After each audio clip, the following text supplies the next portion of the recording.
और इसीलिए हनुमानगढ़ी में नमाज इस वक्त विवाद का और चर्चा का केंद्र है। राम मंदिर के चढ़ावे में चोरी की जांच में जो राज खुल रहे हैं वो पूरे सिस्टम पर सवाल खड़े करते हैं। आरोप है कि श्री राम के चरणों में चढ़ी श्रद्धा को आरोपियों ने कमाई का जरिया बना लिया। चोरी की रकम से सोना खरीदा, नकदी जमा करने के लिए कोशिश की, ब्याज से बिजनेस भी ऑपरेट किया और शेयर बाजार तक में उन्होंने पैसा लगा दिया।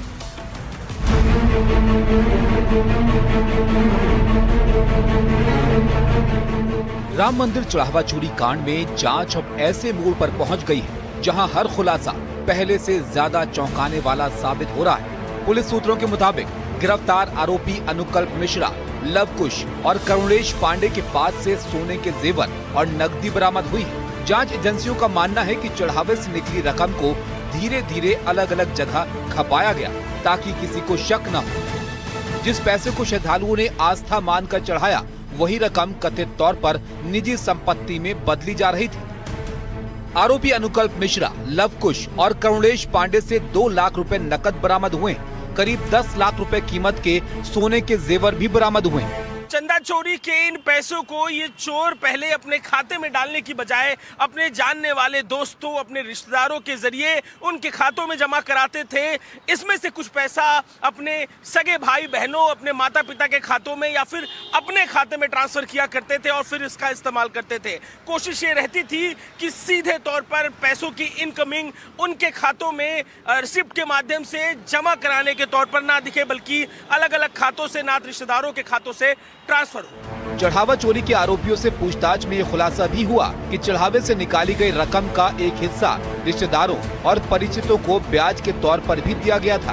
पुलिस को इससे जुड़े कुछ रिकॉर्ड भी मिले हैं, जिनकी पड़ताल जारी है। ब्याज पर बांटी गई चोरी की रकम, रिश्तेदारों को पैसे देने का दावा, लेन देन के रिकॉर्ड मिले हैं। आर्थिक नेटवर्क की जाँच की जा रही है। अयोध्या चंदा चोरी मामले में पुलिस की तफ्तीश में हैरान करने वाली बात सामने आई है। इन चंदा चोरों ने चोरी के इस पैसे को ब्याज में अपने नात रिश्तेदारों, अपने दोस्तों को पैसा दे रखा था। ये कोशिश इस बात की भी थी कि इस पैसे को कैसे भी करके हटाया जा सके, बांटा जा सके, ताकि बाद में इसका इस्तेमाल हो सके। ब्याज पर तमाम लोगों को पैसे देने के एविडेंस पुलिस को मिले हैं। चढ़ावा चोरी के आरोपियों से जुड़ी जांच का एक और बड़ा पहलू शेयर बाजार से जुड़ा है। सूत्रों के मुताबिक अनुकल्प और लवकुश ने पूछताछ में ये भी बताया कि चोरी की रकम का कुछ हिस्सा शेयर मार्केट में लगाया गया था। अब पुलिस ये पता लगाने में जुटी है कि निवेश कितना हुआ और उससे कितना मुनाफा कमाया गया। शेयर मार्केट में निवेश के तरीकों की जांच शुरू हो चुकी है। शेयर मार्केट में निवेश से कितना मुनाफा कमाया गया, इसकी जांच पुलिस कर रही है। चंदा चोरों ने अपने चोरी के पैसे को शेयर मार्केट में भी लगाया था। चोरों ने अपने नाम के अलावा अपने नात रिश्तेदारों के नाम से भी डीमेट अकाउंट बनाए थे। उन डीमेट अकाउंट में पैसे लगाकर शेयर मार्केट में पैसे को लगाया गया था। पुलिस को इन खातों की डिटेल मिल गई है। इन खातों की डिटेल से पुलिस इन खातों को ट्रैक कर रही है और जल्द ही इन खातों को फ्रीज करने की भी पुलिस की तैयारी है। हालांकि इस बीच एक और हैरान करने वाला खुलासा चढ़ावा चोरी के पैटर्न पर हुआ है। जांच में सामने आया कि गिरफ्तार आरोपियों का काम नोटों की गिनती करना नहीं था, बल्कि उन्हें कटे फटे नोटों को अलग करने और नोटों को सीधा कर मशीन में डालने के लिए तैयार करने की जिम्मेदारी मिली थी। इन्हीं तमाम खुलासों के बाद अब जांच एजेंसियों के पास ये सुराग पहुंचा है कि चढ़ावे की चोरी नोटों की गिनती के दौरान नहीं, बल्कि उससे पहले हुई होगी। यानी जब नोटों को व्यवस्थित किया जा रहा था, उसी दौरान रकम निकालने की गुंजाइश पैदा हुई। इस खुलासे ने अब तक की जांच को नया मोड़ दे दिया है। जांच अब नियुक्त प्रक्रिया और निगरानी व्यवस्था तक पहुंच गई है। गिरफ्तार आरोपी ट्रस्ट और एसबीआई से जुड़े आउटसोर्स कर्मचारी बताए जा रहे हैं। इन आरोपियों की भर्ती और इंटरव्यू की जिम्मेदारी एक निजी कंपनी के पास थी, जबकि निगरानी की जिम्मेदारी आरोपी सुभाष श्रीवास्तव संभाल रहा था। एसआईटी और यूपी पुलिस की जांच बैंकिंग सिस्टम तक भी पहुंच रही है। सूत्रों के मुताबिक पुलिस ने अभी तक बैंक कर्मियों के बयान दर्ज नहीं किए हैं। वहीं एसबीआई के पूर्व मैनेजर भी जांच एजेंसियों के रडार पर बताए जा रहे हैं और उनसे पूछताछ की संभावना जताई जा रही है। राम मंदिर चढ़ावा चोरी की जांच अब सिर्फ चोरी तक सीमित नहीं रही। सवाल ये है कि क्या ये कुछ कर्मचारियों का कारनामा था या फिर इसके पीछे कोई बड़ा नेटवर्क काम कर रहा था। चढ़ावा चोरी की रकम जेवरों, ब्याज और शेयर बाजार तक कैसे पहुंची, और सबसे अहम, क्या नोट गिनने से पहले की प्रक्रिया ही पूरे खेल का सबसे बड़ा राज थी। अयोध्या पुलिस अब इन्हीं सवालों के जवाब तलाश रही है। Bureau report, NDTV India. Uttar Pradesh में चुनाव अभी भले ही दूर हो, लेकिन सियासत का धर्मश्रेष्ठ छट चुका है। राम मंदिर, हनुमानगढ़ी, वक्फ, सनातन और हिंदू पहचान जैसे मुद्दों पर संग्राम इस वक्त तेज है। वक्फ बोर्ड में हिंदू सदस्यों की एंट्री को लेकर इस वक्त भी घमासान मचा है। बीजेपी उसे सुधार की लड़ाई बता रही है तो विपक्ष इसे दखल का मुद्दा बना रहा है। सवाल है, क्या साल 2027 की जंग विकास पर होगी या फिर मंदिर, वक्फ और हिंदुत्व के इर्द गिर्द लड़ी जाएगी?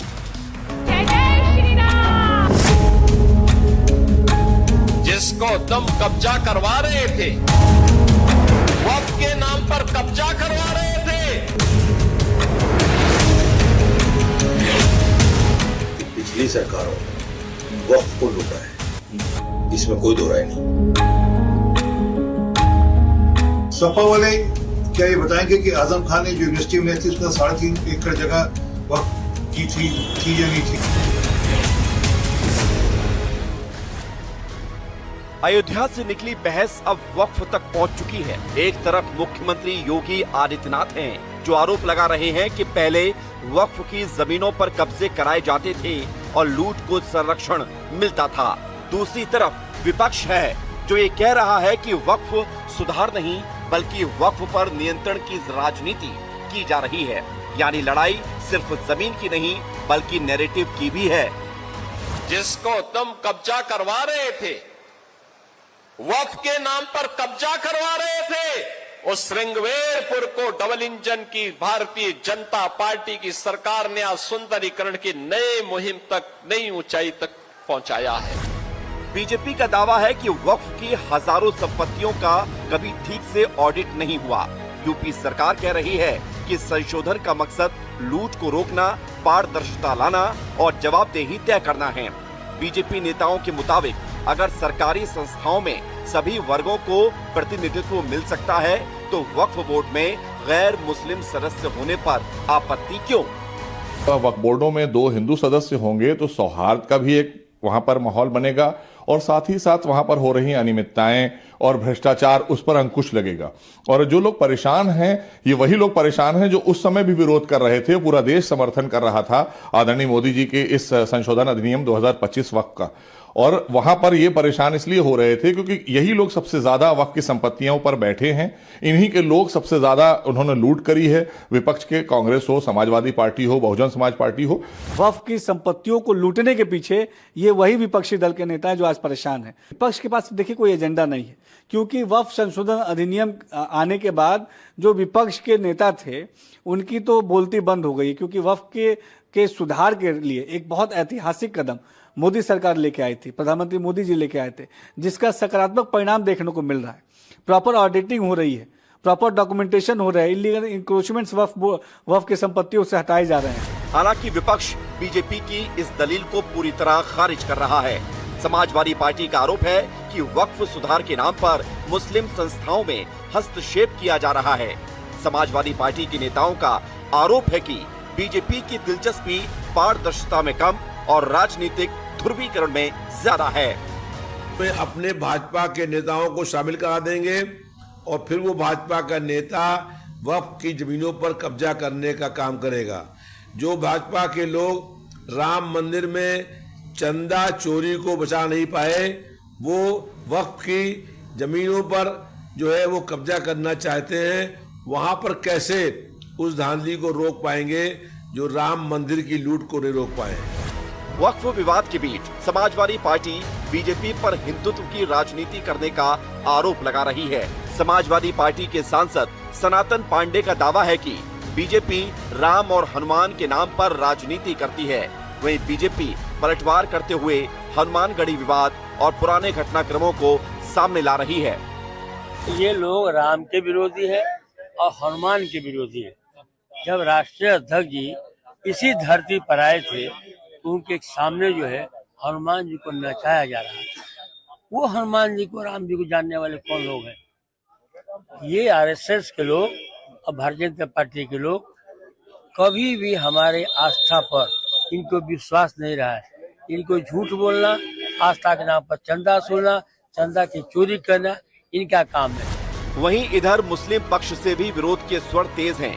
मौलाना साजिद राशिदी का कहना है कि वक्फ मुस्लिम समुदाय की धार्मिक सामाजिक संस्था है और उसके प्रोटोकॉल से छेड़छाड़ नहीं होनी चाहिए। मुस्लिम स्कॉलर्स का तर्क है कि अगर बोर्ड की संरचना बदलेगी तो मुस्लिम समुदाय की आजादी पर सवाल उठेंगे। पिछली सरकारों ने वक्फ को लूटा है, इसमें कोई दो राय नहीं। कांग्रेस और समाजवादी के टाइम में ऐसे आदमी को चेयरमैन बनाया जाता था जो पिछले 20 साल से 30 साल से पार्टी की दरियां बिछा रहा है और उसे कुछ नहीं मिला, उसे उठा के चेयरमैन बना दिया वक्फ बोर्ड का। और उसने 20 साल जो खर्च किया था पार्टी के ऊपर वक्फ संपत्तियों से अपना उससे 10 गुना निकाल लिया। बीजेपी इस बहस को यही नहीं छोड़ रही। पार्टी नेता आरपी सिंह विपक्ष से पूछ रहे हैं कि वक्फ की जमीनों पर हुए कब्जों और विवादों पर आखिर जवाब कौन देगा। बीजेपी लगातार आजम खान की यूनिवर्सिटी और वक्फ संपत्तियों से जुड़े पुराने विवादों को उठाकर समाजवादी पार्टी और अखिलेश यादव को घेर रही है। सपा वाले क्या ये बताएंगे कि आजम खान ने जो यूनिवर्सिटी में थी उसका 3.5 एकड़ जगह वक्फ की थी या नहीं थी, या 3 बच्चों के लिए जो जगह ईयरमार्क की गई थी वो थी नहीं थी? क्या कि ये सबके सब वक्फ की प्रॉपर्टीज को हड़पने का काम करते रहे। वक्फ बोर्ड जो बेईमान बोर्ड जिसका नाम होना चाहिए, लगातार हिंदुओं की, सनातनियों की सरकारी जमीनों को कब्जा करके वक्फ का बोर्ड कर देता था। अब ऐसे बोर्ड में 2 गैर मुसलमान रहेंगे, यह निर्णय एक बेहतरीन निर्णय है।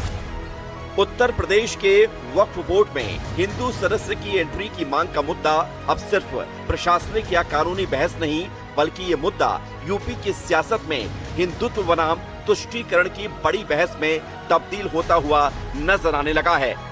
Bureau report, NDTV India. और अब मॉनसून हर साल, लेकिन सिस्टम है बेहाल।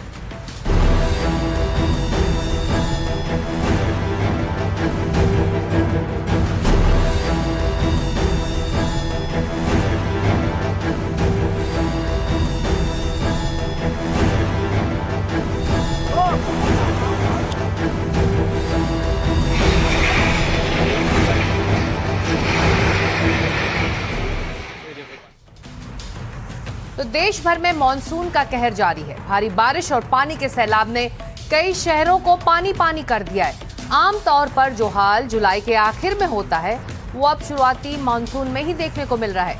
पहाड़ से लेकर मैदान तक, कश्मीर से लेकर कन्याकुमारी तक, कहीं नदियां उफान पर हैं तो कहीं पहाड़ दरक रहे हैं और कहीं लोगों के आशियाने तक में पानी के सैलाब में बह गए हैं। हर ओर बारिश, बाढ़ का खौफनाक नजारा देखने को मिल रहा है।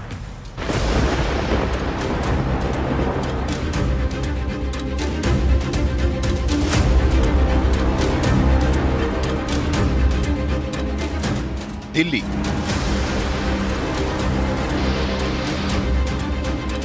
गुरुग्राम, गाजियाबाद, नोएडा, पुणे, पालघर, सूरत, जहां देखो वहां आफत बरस रही है। गुजरात के सूरत शहर में लगातार बारिश की वजह से हालात बिगड़ रहे हैं। जगह जगह जल भराव है, लेकिन सबसे ज्यादा दर्दनाक खबर यह है कि अकेले सूरत में ही बारिश की वजह से हुए हादसों में अब तक 17 लोगों की मौत हो चुकी है। ये तस्वीरें देखिए, सूरत का क्या हाल है। लोगों के गले तक पानी भरा हुआ है। देखिए कैसे इमारतों की निचली मंजिल पूरी तरह पानी में डूबी हुई है। डायमंड सिटी की चमक को बारिश ने धुंधला कर दिया है। जगह जगह लोग मौसम की मार से बेहाल हैं। सड़कें तालाब बन गई हैं। आना जाना मुश्किल हो रहा है। चौड़ी चौड़ी सड़कें पानी में डूब चुकी हैं। लोगों के घरों और दुकानों में पानी भर गया है। इस आफत की बारिश से सूरत में भारी नुकसान हुआ है। दिल्ली NCR में पिछले कुछ दिनों में जोरदार बारिश हुई है। इन हालात में कई दर्दनाक हादसे भी हो रहे हैं। जहां गाजियाबाद में 2 अलग अलग हादसों में 2 लोगों की मौत हो गई, वहीं दिल्ली के समयपुर बादली में पानी में डूबने से एक बच्चे की जान चली गई। इस बारिश ने अलग अलग हादसों में 3 लोगों की जान ले ली है। गाजियाबाद के विजयनगर में एक 3 साल की मासूम बच्ची घर से बाहर निकली और पानी से भरे गड्ढे में डूब गई। मां का रो रो कर बुरा हाल। इस हादसे के बाद भड़के लोगों ने NH9 पर जाम लगाने की कोशिश की, हालांकि पुलिस ने उन्हें समझा बुझाकर रास्ते से हटाया। वहीं दूसरी तरफ गाजियाबाद के ही इंदिरापुरम इलाके में ट्रांसफार्मर के पास पानी भरा था। उसी पानी में करंट फैल गया और 22 साल के युवक की मौत हो गई। इस शख्स की पहचान नरेंद्र उर्फ बबलू के तौर पर हुई है, जो पास की सोसाइटी में गार्ड का काम किया करता था। मामले में बिजली विभाग और उसके जूनियर इंजीनियर के खिलाफ FIR हुई है। 3 बजे के बीच में वो पार्क के उस साइड से इस साइड निकलने की कोशिश कर रहे थे। जब इस गेट से निकलते टाइम इस ट्रांसफार्मर से उनको इलेक्ट्रिक शॉक लगा और फिर उसके बाद उनकी मृत्यु हो गई। जब उनको हॉस्पिटल ले जाया गया तो वहाँ पे उनको मृत घोषित कर दिया गया। आप अभी हालात देख सकते हैं इस पार्क की। पानी, बारिश रुके हुए काफ़ी घंटे हो चुके हैं, तेज़ धूप है, बट कंडीशन वही की वही है, पानी का जमाव वहीं का वहीं है। इसके अलावा दिल्ली के समयपुर बादली इलाके में भी एक 9 साल के बच्चे की पानी में डूबने से मौत हो गई। दरअसल यहाँ एक हिस्से में चारों तरफ गंदगी जमा है और खाली प्लॉट में बारिश का पानी भरा था। इसी पानी में 9 साल का मासूम डूब गया। मेरे पीछे देख सकते हैं कि वो NH24 है और उससे कुछ मीटर की दूरी पर ही यहाँ पर जो आप देख सकते हैं कि ये जल भराव है। बताया जा रहा है कि ये बारिश का पानी भरा